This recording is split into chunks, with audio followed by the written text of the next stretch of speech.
শরীরে বাসা বেঁধেছে মরণবেধি ক্যান্সার। অনিয়ন্ত্রিত সেই কোষ কেটে বাদ দিতে হবে, কিন্তু জটিল এই অপারেশন দেশে বসে করার উপায় নেই। এমন পরিস্থিতিতে এগিয়ে এলেন প্রায় 11,000 কিলোমিটার দূরে থাকা এক চিকিৎসক। আরেক মহাদেশ থেকে বসেই দিব্যি করলেন জটিল অপারেশন। 1 ঘন্টা 20 মিনিটের জটিল সেই অপারেশন শেষ পর্যন্ত সফলভাবে শেষ করেন তিনি। অবশ্য অপারেশনের সময় একটি বিশেষজ্ঞ মেডিকেল টিম রোগীর পাশেই ছিলেন, কিন্তু তাদের কোনো হস্তক্ষেপই করতে হয়নি। সুদূর যুক্তরাষ্ট্রের ফ্লোরিডায় বসে আফ্রিকার অ্যাঙ্গোলায় ওই রোগীর অপারেশন করে আলোড়ন সৃষ্টি করেছেন বিখ্যাত সার্জন বিপুল প্যাটেল। এ নিয়ে বিস্তারিত থাকছে ডেস্ক রিপোর্টে। অ্যাঙ্গোলার একটি হাসপাতালে আছেন রোগী আর ডাক্তার আছেন যুক্তরাষ্ট্রের ফ্লোরিডায়।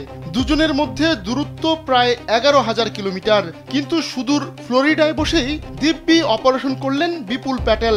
কোন রকম হাতের স্পর্শ ছাড়াই সফলভাবে শেষ করেন অপারেশন। সম্প্রতি চিকিৎসা প্রযুক্তির এমনই অবিশ্বাস্য এক সাফল্যের দেখা মিলেছে। রোবটের সাহায্যে চালানো ওই অপারেশনে ডাক্তার নিজ হাতে অস্ত্রোপচার করেন না, বরং দূর থেকে সেই রোবটকে নিয়ন্ত্রণ করেন তিনি। এই ধরনের রোবোটিক সার্জারিতে রোগীকে সরাসরি স্পর্শ করেন না সার্জন, বরং তিনি একটি বিশেষ কনসোলে বসে থাকেন। সেখান থেকে অত্যন্ত সংবেদনশীল হাতলগুলো নাড়াচাড়া করেন। এভাবে হাজার হাজার মাইল দূরে থাকা রোবটের ছোট ছোট হাতগুলো ঠিক সেভাবেই নড়াচড়া করে নিখুঁতভাবে অস্ত্রোপচার চালায়। ডাক্তার বিপুল যখন হাত নাড়ান, রোবটের হাতগুলো ঠিক সেভাবেই নড়ে। যুগান্তকারী এই প্রক্রিয়াটির নাম দেওয়া হয়েছে ট্রান্সকন্টিনেন্টাল রোবোটিক টেলিসার্জারি। ফ্লোরিডায় নিজের কনসোলে বসে একটি 3D স্ক্রিনে সবকিছু দেখছিলেন বিপুল, আর প্রয়োজন অনুযায়ী হাত নাড়ছিলেন। প্রতিটি নড়াচড়া সমুদ্রের তলদেশ দিয়ে যাওয়া ফাইবার অপটিক কেবলের মাধ্যমে মুহূর্তেই পৌঁছে যাচ্ছিল অ্যাঙ্গোলার সেই অপারেটিং রুমে থাকা রোবটের কাছে। ফাইবার অপটিক প্রযুক্তি অন্যান্য যোগাযোগ পদ্ধতির চেয়ে অনেক দ্রুত এবং অনেক দূরে ডেটা পাঠাতে পারে। এ পর্যন্ত প্রায় 18 থেকে 20,000 রোবোটিক সার্জারি করেছেন বিপুল।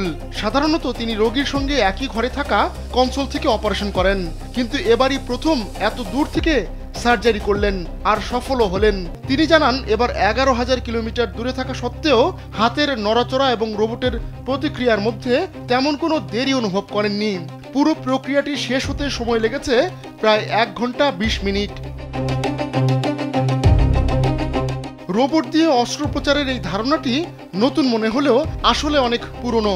প্রথমবার যুক্তরাষ্ট্রে রোবট দিয়ে অস্ত্রোপচার হয় 1985 সালে। তখন ব্যবহার করা হয়েছিল পুমা 560 নামে একটি রোবট। সেবার রোবটের সাহায্যে মস্তিষ্কের টিউমার অপারেশন করা হয়। পরে 2000 সালে যুক্তরাষ্ট্রের food and drug administration the Vinci নামের একটি সার্জিক্যাল রোবটকে অস্ত্রোপচারের অনুমোদন দেয়। দূর থেকে এমন সার্জারিতে প্রথম বড় সাফল্য আসে 2001 সালে। তখন ফ্রান্সের একজন রোগীর পিত্তথলি অপসারণ করেছিলেন নিউ ইয়র্কে থাকা একজন সার্জন। তবে ফ্লোরিডা থেকে অ্যাঙ্গোলার এই অপারেশনের দূরত্ব এক নতুন মাইলফলক তৈরি করেছে। আহমদুল্লাহ শিকদার, কালবেলা।